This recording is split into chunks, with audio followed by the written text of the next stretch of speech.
సింగూరు నుంచి లిఫ్ట్ చేసి సంగమేశ్వర బసవేశ్వర అని 2 లిఫ్ట్లు పెట్టుకున్నాం. 2 తాలూకాలకు రెండింటికి కూడా లక్ష ఎకరాల పైచీలకు వచ్చేట్టు ఎకరాల నీళ్ళ చెట్టు పెట్టుకున్నాం. మళ్ళీ మన నుంచే కావాలి, మళ్ళీ ఇది లైన్లో రావాలి, అందరు మంచిగా ఉండాలి. మనకు మన పార్టీకి కులం లేదు, మతం లేదు, జాతి లేదు. తెలంగాణలో ప్రతి బిడ్డ మనోడే. వాళ్ళు ఏ మతం ఉన్నారు, ఏ కులం ఉన్నారు మనకు అవసరం లేదు. ఈ తెలంగాణ బార్డర్ గీత లోపలిన బిడ్డలు అందరు మనోళ్లే, అందరూ బాగుపడాల్సిందే. ప్రతి ఒక్కరికి న్యాయం జరగాల్సిందే. ఆ న్యాయం జరిగి ఆ ఫలితాలు తెలంగాణకు వచ్చేదాకా ఇంకెవ్వడు కొట్లాడాడు, ఎవరితో కాదు. అది అవతార పంచాంగం. మళ్ళా మనమే కొట్లాడాలి, అంతేనా? పక్క మాట అనేది కొట్లాడదాం కదా. ప్రాణం పోయినా సరే తెలంగాణకు రక్షకులు మనమే, తెగించి కొట్లాడాల్సిందే. తెలంగాణ హక్కులను కొట్లాడాల్సిందే, మనమే కొట్లాడి తీరాల్సిందే అని రెండవ మాట లేదు. కాబట్టి దయచేసి అవసరమైన సందర్భంలో మీ జిల్లా నాయకులు పిలిపిస్తారు, రాష్ట్రం నుంచి నేను కూడా పిలిపిస్తాను. మీరు సిద్దపడి ప్రత్యక్ష ప్రజా పోరాటాలు లేవదీసైనా సరే మన ప్రాజెక్టులు సాధించుకోవాలి, మన నీళ్లు సాధించుకోవాలి, మన ప్రజలకు అన్యాయం జరుగుతుంటే ఎదురు తిరగాలి, కొట్లాడాలి. తప్పకుండా ప్రజలకు న్యాయం చేసేదాకా మనం ముందు పోతూనే ఉండాలి. తెలంగాణ కోసమే బయలుదేరిన జెండా గులాబీ జెండా. తెలంగాణను సాధించింది గులాబీ జెండా. తెలంగాణను మంచిగా చేసి లైన్లో పెట్టింది గులాబీ జెండా. భారతదేశంలో నంబర్ 1 అనేక విషయాల్లో చేసి సాధించి చూపెట్టింది గులాబీ జెండా. సరే, నేను గంభీరంగా మౌనంగా చూస్తున్నా. నేను కొడితే వట్టి కొట్టు నాకు అలవాట్లేదు కదా. చూద్దాము.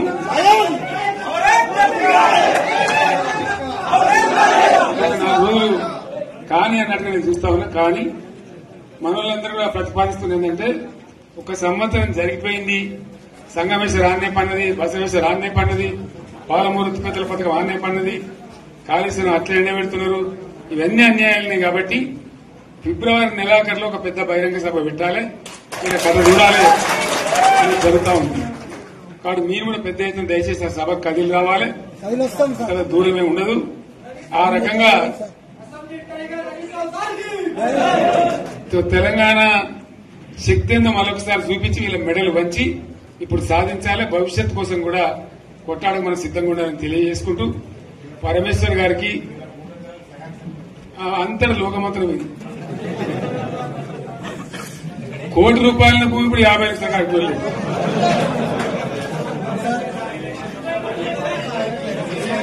ఈ ఒక్కని బాధ ఒక ఆయన వచ్చింది, మన ఒక ఆయన ఒక 10 మంది వచ్చారు హైదరాబాద్కి. అందులోకి 2 ముస్లిం సోదరులు వచ్చారు. साहब शोक तबाह हो गया, इफलासी मुफलसी बच्चे क्या दबे हो गए. तुम्हारा क्या हुआ बहन, तुम्हारा क्या हुआ? तुम हैदराबाद में तुम लोग हैं. मेरा कारोबार है साहब, मेरा छोटा मोटा कारोबार है, होटल भी है. 70% गिर गया. हर कोई पूछ रहे, हर कोई केसीआर को याद कर रहे सामान. వాళ్ళు మాట్లాడుతున్నారు. ఎక్కడ ప్రతి ఒక్కరు భూముల ధరలు పోయినాయి, మందు పోయినాయి, మసాలా అన్ని పోయినాయి. ఎంత మంచిగా 4 ఎకరాల రైతు నేను 4 కోట్ల ఆసామని అనుకుంటుండే. అంత ధీమా ఉంది, ఎంత బాగుంది. హైదరాబాద్ నుంచి అడిగితే కూడా వచ్చి మనం ఇవ్వకపోతాం భూములు, డిమాండ్ పెరగాలని.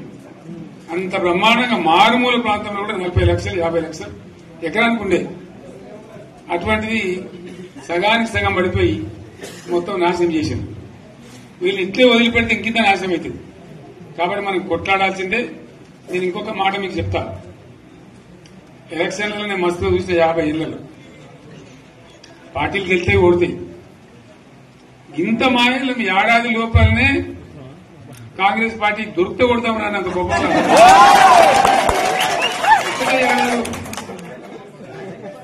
ఇంకా వాళ్ళ బొంద తెలివికి నిన్న వారి పార్టీ మంది పెట్టలు అదేందో పోలింగ్ పెట్టిన వాడు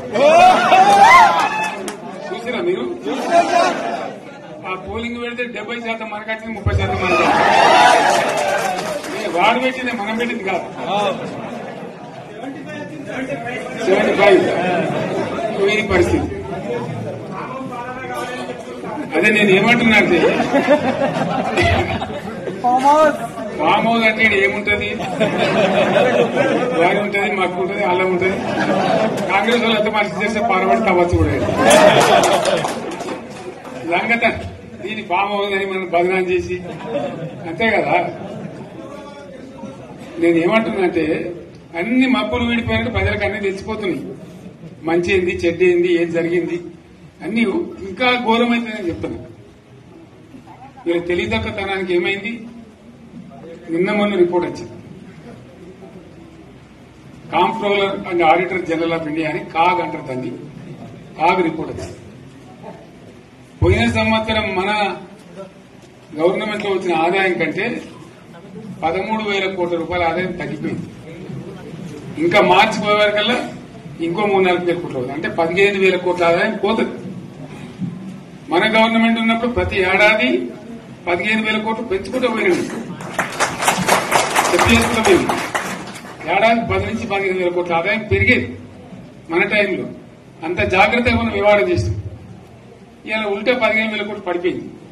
ఇంకా వాడేమిస్తాడు కదా, ఇంకెవరు ఇస్తారా? ఇంకో 4-5 నెలలైతే జీతాలకే కష్టమైంది. అందరు పెండింగ్ పెట్టి రిటైర్ అయిన దొత్తలు పైసలు మీరు చూస్తారు కదా పేపర్లలో. సో ఆ విధంగా రాష్ట్ర ఆర్థిక పరిస్థితిని కూడా దివాలా చేయించారు. ఇవాళనేం కాదు, 100కు 100% ఇప్పటికే ప్రజల నిర్ణయానికి వచ్చిండ్రు. డెఫినెట్ గా రాబోయే గవర్నమెంట్ మనదే అని అనుమానం కూడా అవసరం లేదు. ప్రాజెక్టు చెరువు కింద నీళ్లు తీసుకుంటే బంద్ చేసినాం, నీటి తీరువ రద్దు చేసినాం. అట్లా ఎన్నో సదుపాయాలు చేసుకున్నాం. రైతులకు బాగా జరుగుతుంది. అప్పుడప్పుడు ఏమవుతుంది, కొన్ని దుష్ట దినాలు వస్తాయి, చెడు గడియలు వస్తాయి. మనోళ్ళు కూడా అలవోకగా ఓట్లేసారు. మీరు గొప్పలో మీరు మాణిగ్రామం గెలిపించారు. కొన్ని నియోజకవర్గాలలో అత్యాశకు పోయి నేను చెప్పిన కూడా అప్పుడు మంది మాటలు పట్టుకొని మారమానం పోతే మళ్ళీ వరకు ఇల్లు కాలుకుంటారు. వీళ్ళని నమ్మితే అమాంతం మింగుతారు, మోసపోతాం. రైతు బంధుకు రామరామ అంటారు, దళిత బంధుకు జై భీమ్ అంటారు. వీళ్ళు ముంచుతారా నాయన అని చెప్పినండి. ఆయన వాడు తులం బంగారం ఇస్తా, నీకు ఏంటి, నీకు బంగారం వడ్డానం పెడతాను కానీ ఆయన నమ్మి ఏమో మీ సంగతి ఎంతో చూద్దామని ఆయన వేశారు. వేసింది ఇరుకపోయారు, బాయిలో పడ్డారు, అయిపోయి ఉన్నాయి అన్ని వీకే. మళ్ళా మొదటికి వచ్చానా కైలాసం ఆడలో పెద్ద పామింగినట్టు అయింది మళ్ళీ. అంతే కదా, ఆలోచన లేకుండా ఎటు పడితే అటు ఎవడో ఏదో చెప్తే నమ్మి ఓట్లేస్తే ఏమైంది అనేది ఒక మంచి గుణపాఠం ఇది తెలంగాణ. గ్యారంటీగా మంచిగా సంసారం జరుగుతుంది. జరి తువ్వకచ్చినాం, రైతులు ఇంత ముఖం తెలివైతుంది, ఇంత బాకీలు కట్టుకుంటుండ్రి. ఎంతో మంది పాపం సిటీలు వేసుకుంటారు, ఏదో వేసుకుంటారు. రైతు బంధు పైసలు పడితే ఎంత సంతోషం ఉంటుంది. ఆయన మీద గంగలు గడిచిపోయి ఇప్పుడు వాడు ఇతడో ఏడో భగవంతుని కరెక్ట్ ఇచ్చినా కూడా మోసం. ఏదో మళ్ళీ ఎలక్షన్ కోసం దానికోసం చేస్తారు తప్ప కడుపు నిండా ప్రేమను ఇచ్చేది ఇట్లే ఉంటుందా? మనం ఉన్నప్పుడు కరోనా వచ్చింది. కరోనా వస్తే కూడా నేను రైతు బంధు ఆపలేదు. కరోనా వచ్చి రాష్ట్రానికి రూపాయి ఆదాయం రాకపోయినా 4-5 మంచి స్కీములు తెచ్చి ఇవాళ కాపాడుకున్నాం. గౌరవంగా బతికింది రైతులు. బీమా వచ్చినండి.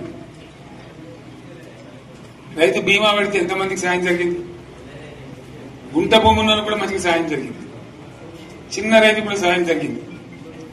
అట్లా అందరికి మనం గొర్రెల కాపలకు గొర్రెలు ఇవ్వడం కానీ, చేప పిల్లలు కానీ అనేక రకాల అన్ని వర్గాల ప్రజలను ఎట్లా ఆదుకోవాలని ఆదుకున్నాం.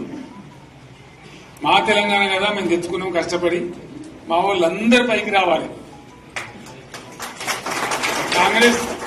కాంగ్రెస్ గవర్నర్ ముస్లింలో ఓట్లేసుకున్న తప్ప ముస్లింలకు మనం చేసిందా? ఇమాం మౌసాలకి మన జీతం ఇచ్చిందా? మనం వచ్చినాకనే ఫస్ట్ టైం వాళ్ళని గుర్తించి వాళ్ళని గౌరవించుకున్నాం. ముస్లిం మైనార్టీ పిల్లలకు, మన గిరిజన పిల్లలకు, మన ఎస్సీ పిల్లలకు, మన బీసీ పిల్లలకు ఎంత మంచి రెసిడెన్షియల్ స్కూల్ పెట్టుకున్నాం. అందరినీ కూడా ముందు తీసుకుపోవాలి. ఇవాళ మన కళ్ళ ముందని నాకు బాధ కలిగేది ఏంటంటే చిన్న వర్గాల ప్రజలు కాన్వెంట్ స్కూల్లో చదివించలేరు. వాళ్ళ పిల్లలు కూడా బాగా చదవాలని చెప్పి ఎస్సీలకు, బీసీ, మన మైనార్టీ సోదరులకు గురుకుల పాఠశాలలు పెట్టారు. అద్భుతమైన చదువు చదువుకునే వాళ్ళు. ఇలా మొత్తం రోజు బడి పిల్లలు విషాహారము, కడుపు నొచ్చుడు, బాధపడు, పురుగులు అన్నం పెట్టుడు, పిల్లలు వెళ్ళిపోతున్నారు. ఆ స్కూళ్ళ నుంచి ఇళ్లకి వెళ్ళిపోతున్నారు. తల్లిదండ్రులు కూడా భయపడి తీసుకుపోతున్నారు. ఏం ఘోరం ఇది నాకు అర్థం కాదు. మళ్ళీ ఇది చేసిన కూడా ఇప్పుడు మళ్ళీ అదే కాంగ్రెస్ పార్టీ అంతేనా? మళ్ళా పాత కాంగ్రెస్ మోపైంది, మళ్ళా కరెంట్ కోతలు మోపైనాయి. వెనకాలం ఇంకేం గతి అవుతుందో మార్చి ఏప్రిల్ ఏమవుతుందో ఇంకా. కరెంటు కోతలు మోపైనాయి, మంచినీళ్ళు సరికొత్తలు, అడిగే నాతులు లేడు. ఎవడన్నా గట్టిగా నిలదీసినట్టు వారికి పోలీసు నిలబట్టేయడం. ఇదేనా రాజ్యం? ఇట్లా ఉండదా రాజ్యం? ఎందుకు వచ్చింది ఈ పరిస్థితి చెప్తా. నాకు తెలిసి నాకేం గుర్తులేదు. నేనేమంటున్నా అంటే ఇట్లా అనేక పనులు చేసుకున్నాం మనం. గోదావరి నుంచి నీళ్లు తెచ్చుకున్నాం. నీళ్లు తెచ్చుకొని మంచినీళ్ళ తర్వాత సాగునీళ్ళు ఎంపడబడ్డాయి. మెదక్లో యువతల ప్రాంతం అంతా కొంత అందినే నీళ్లు, పాత మెదక్ జిల్లాలో. మీదికి మిగిలిపోయినాయి మన 2 తాలూకాలు, నారాయణఖేడ్, జైరాబాద్. వాళ్ళకి నీళ్లు కావాలి.